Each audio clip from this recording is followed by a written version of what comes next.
नमस्ते दोस्तों, मार्गदर्शन पे आपका बहुत बहुत स्वागत है। दोस्तों, आज मैं बात करूंगी नवरात्रि व्रत कलश स्थापना की कि नवरात्रि व्रत में कलश स्थापना किस प्रकार करना है। बिना पुरोहित के आप घर पे ही पूरी विधि विधान से कलश स्थापना कैसे कर सकते हैं। दोस्तों देखिए, कलश स्थापना एक बहुत ज़रूरी चीज़ है। यानी ये कहिए कि कलश स्थापना के बिना आप चाहे जो भी पूजा करें वो अधूरी मानी जाती है।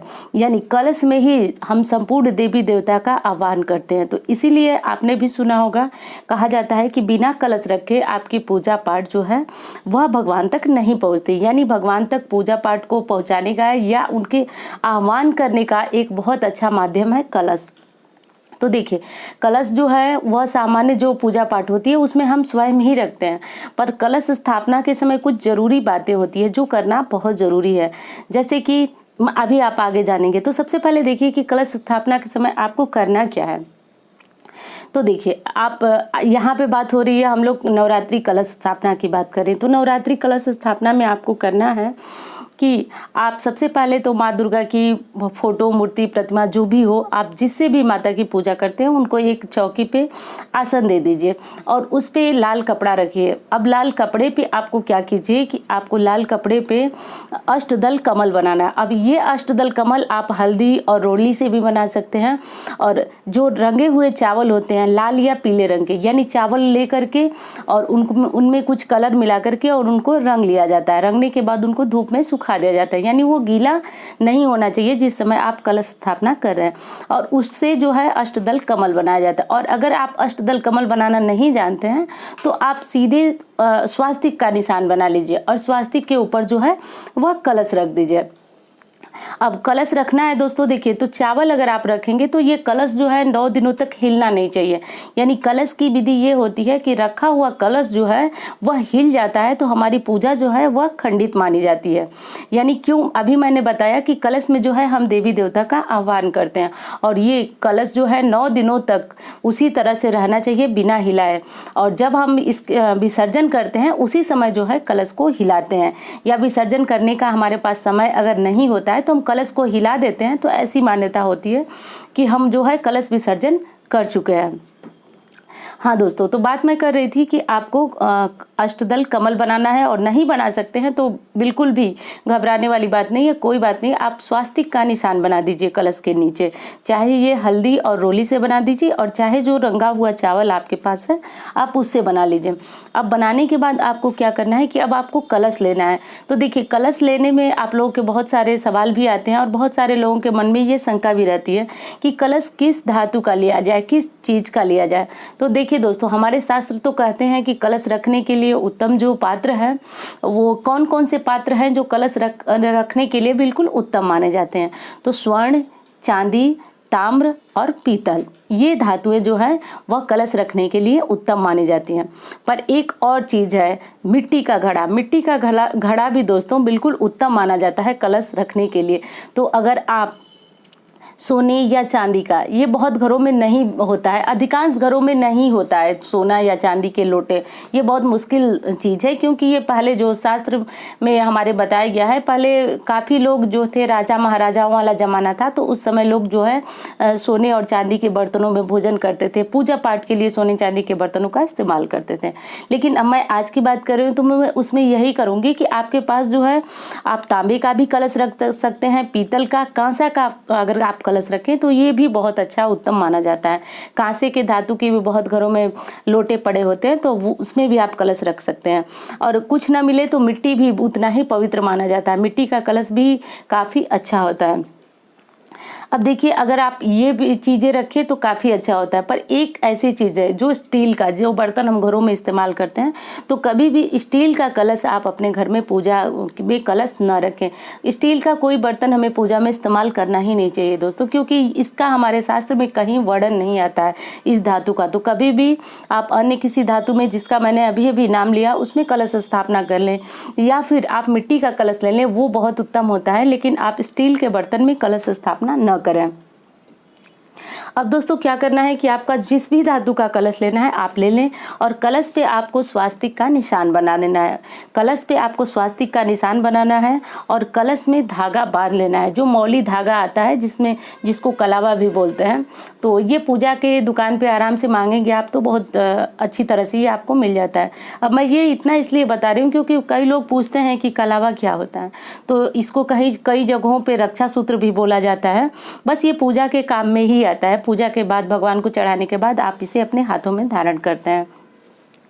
तो इसको कलश में बांध लेना है। इसकी कलश का मतलब जो कलश का मुंह होता है उसके पास ही ये धागा बांध लेना है। अब धागा बांधने के बाद आपको सबसे पहले क्या करना है कि सबसे पहले कलश में आपको गंगा जल डालना है।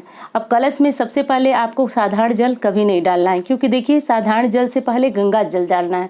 जब गंगा जल आप डालते हैं तो गंगा जल में इतनी क्षमता होती है, इतना सामर्थ्य होता है कि उसके बाद आप जो साधारण जल डालते हैं वो जल भी गंगा जल के समान ही पवित्र हो जाता है। अब जल डालने के बाद आपको और चीज़ें भी हैं वो कलश में ज़रूर डालना है। कभी भी कलश को खाली जल से भरने के बाद नहीं रखा जाता है।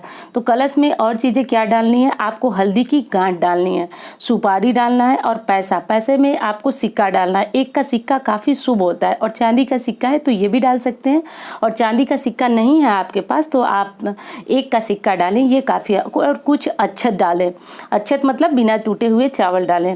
और डालने के बाद आप इसके ऊपर पंच पल्लव रखें। जो आम की पत्तियां आती हैं वो 5 या 7 पत्तियों वाला उसको पल्लव बोला जाता है, तो वो रखें। और पल्लव रखने के बाद आपको करना है कि कलश के ऊपर नारियल रखना है। अब नारियल रखते समय दोस्तों एक विशेष बात का ध्यान रखना है कि नारियल में जब आप उसको देखेंगे ध्यान से तो देखिएगा उसमें आँख जैसी 2 आँखें बनी होती हैं। तो जब आप नारियल को रखें तो बिल्कुल खड़ा करके पूजा अपने कलश पे न रखें, नारियल को लिटा करके रखें। नारियल को लिटा के रखने का मेरा अर्थ है कि जो आँखें बनी हो वो साधक की तरफ होनी चाहिए, यानी जो कलश रख रहा है उसकी तरफ वो आँखें उसकी तरफ रहें। इस विधि से कलश स्थापना आपको करनी चाहिए। तो बस इस तरह से। और अगर आप नहीं समझ पा रहे हैं कि आंखें कहाँ हैं तो बस आप नारियल को सीधा, जैसे आम पूजा पाठ में सीधा दिखाया गया, सीधा न रख करके बस उसको पलट के रखना है। ये नारियल रखने की बिल्कुल सही विधि है। अब नारियल पे भी आपको कलावा या लाल कपड़ा, देखिए लाल कपड़ा है तो उसको आप कलावे से फिर बांध सकते हैं, और अगर आपने लाल कपड़ा नहीं लिया है तो आप कलावे से भी अगर नारियल को बांध देते हैं तो ये कलावा भी वस्त्र का ही काम करता है। तो आप इसको बांध दें और इसके बाद नारियल की भी स्वास्तिक बनाकर विधिवत पूजा करें। अब पूजा करने के बाद दोस्तों या कलश भरने के बाद एक मंत्र है जो कि जरूर पढ़ना चाहिए। देखिए हमारे शास्त्र बताते हैं कि कलश रखने में अगर आप मंत्रों का उच्चारण नहीं करते हैं तो वो कलश जो है श्रेष्ठ नहीं माना जाता है, क्योंकि मैंने अभी कहा कि कलश में ही हम देवी देवताओं का आह्वान करते हैं। बहुत जगहों पे आपको बताया जाता है कि स्वयं कलश रखने में सिर्फ जो कलश की विधियाँ होती हैं उन्हें निभाई जाती है, पर देखिए अगर आप मंत्र नहीं बोलेंगे तो कलश में देवी देवता का आह्वान नहीं हो पाता है। तो मंत्र आप ध्यान से सुनिए और मैं डिस्क्रिप्शन में भी ये मंत्र दे दूंगी, आप वहाँ से भी नोट कर सकते हैं। गंगे च यमुने च गोदावरी सरस्वती नर्मदे सिंधु कावेरी जले अस्मिन सन्निधि कुरु। यानी इसमें समस्त नदियों का जल जो है, आपको ये मंत्र कब बोलना है कि जब आपने इसमें गंगा जल भर लिया है और उसके बाद अपने हाथों को कलश पे स्पर्श करा है और उसके बाद आपको ये मंत्र बोलना है। अभी मैं इस मंत्र को डिस्क्रिप्शन में दे दूंगी, आप वहाँ से इस मंत्र को नोट करके और इस दिन जरूर बोलिएगा। और एक और बात है जो कि बहुत महत्वपूर्ण है, पूरी पूजा पाठ की विधि जब तक चल रही है आपको माता दुर्गा के नाम और उनके मंत्रों का स्मरण जरूर करना है। जिसमें एक महत्वपूर्ण मंत्र है दोस्तों जो कलश स्थापना के समय आपको जरूर बोलना चाहिए। ओम जयंती मंगला काली भद्रकाली कपालिनी दुर्गा क्षमा शिवा धात्री स्वाहा स्वधा नमोस्तुते। दोस्तों ये मंत्र आपको जरूर बोलना चाहिए, ऐसा बोलना बहुत जरूरी है। ये कलश स्थापना के दिन समय ये मंत्र जरूर बोलना चाहिए और इन मंत्रों से ही आपके देवी देवता का आह्वान इसमें हो जाता है।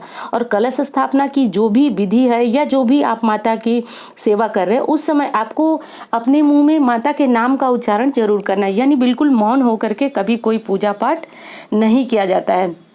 तो दोस्तों ये चीज़ें आपको ज़रूर करनी है। अब उसके बाद आपने कलश पे नारियल रखा, नारियल के हाँ, एक चीज़ भूल गई मैं, जब आपको पंच पल्लव रखना है उसके बाद पंच पल्लव के ऊपर जौ से भरी हुई कटोरी आपको रखनी है। जौ से भरी हुई कटोरी रखिए, उसके बाद आपको नारियल रखना है। अब नारियल को मैंने बताया कि किस तरह से, लाल कपड़ा अगर आप लाए हैं तो लाल कपड़ा लीजिए और उससे उसको कलावे से बांध दीजिए, और कलावे से बांधने के बाद आपको नारियल को रख देना है। अब उसके बाद की बाकी संपूर्ण विधि है कि आप दीपक जलाएंगे और फिर दीपक का भी पूजन करेंगे। दीपक का पूजन आपको अक्षत, फूल, गंध जिस प्रकार करते हैं उस प्रकार करेंगे। अब कलश को आपको फिर से, आपने कलश रखने से पहले स्वास्तिक बनाया था, फिर भी आपको कलश की पूजा करनी होगी। जब आपने कलश स्थापना किया है तो उस समय जो आपको खोटसोपचार, पंचोपचार जो पूजा करनी है वो आप जरूर करेंगे। यानी देखिए, मैं स्पष्ट बताती हूँ आपको कि रोली, चंदन, हल्दी और दही जो चीज़ें हैं आपके पास, उनसे कलश को टीका करेंगे आप। कलश पे सिंदूर लगाएंगे, नारियल पे लगाएंगे सिंदूर, रोली लगाएंगे, चंदन लगाएंगे। जो जो चीज़ें हैं आपके पास उनसे आप नारियल और कलश दोनों की पूजा करेंगे। क्योंकि देखिए, इस प्रकार जब कलश की पूजा होती है तो इससे वरुण देव भी हमसे प्रसन्न होते हैं। अब इसको करने के बाद ये जो है आपकी कलश स्थापना की बिल्कुल सुरक्षित और आसान विधि है। इसे करके आप अपने घर में आसानी से कलश स्थापना कर सकते हैं और कहीं किसी प्रकार की कोई गलती आपसे नहीं होगी। क्योंकि देखिए, बिना मंत्रों का अगर हम कलश स्थापना करते हैं तो वो उतना मतलब लाभदायक नहीं होता है। क्योंकि जब हम भगवान का आह्वान करेंगे उस कलश में, तभी भगवान कलश में विराजित होंगे, और इसीलिए हर पूजा के समय कलश का बहुत अधिक महत्व है। तो दोस्तों, इसी तरह से करके आप कलश स्थापना कीजिए। इस तरह से करके आप उसके बाद गौरी गणेश जी का, माता जी का, सबका पूजन कीजिए आप, और इसी तरह से करके आप अपनी पूजा पाठ को जो है वह संपूर्ण कीजिए। तो दोस्तों, ये थी कलश स्थापना की बिल्कुल आसान और संपूर्ण विधि। मिलती हूँ और सारी वीडियो के साथ। धन्यवाद।